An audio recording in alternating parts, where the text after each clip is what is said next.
Hindi ko nga inakala na pwede pala ito gawin sa nilagang itlog. Paano? Magpakulo muna tayo ng ating tubig at pakuluan yung ating itlog ng 10 minutes. I-transfer natin ito sa tubig at hayaan lang mo muna ito na lumamig. 3 tablespoon ng cocoa powder, 3 tablespoon ng brown sugar, kaunting salt, vanilla essence at half cup ng milk. At para maging successful pa at smooth yung ating dessert, ay gagamit tayo dito ng handheld mixer. Kung wala kayo nito, pwede tayong gumamit ng blender. I-mix lang ito for a few minutes at i-transfer na natin ito sa ating maliit na bowl.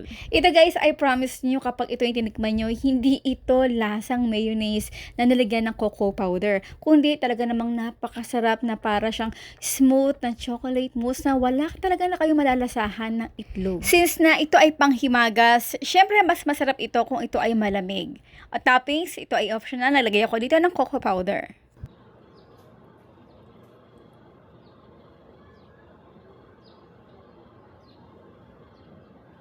At syempre, alam ko nanonood pa rin kayo hanggang ngayon. Paki-comment naman kung kayo ay nakagawa na nito. At syempre, kung meron kayong request, paki-comment naman sa comment box section.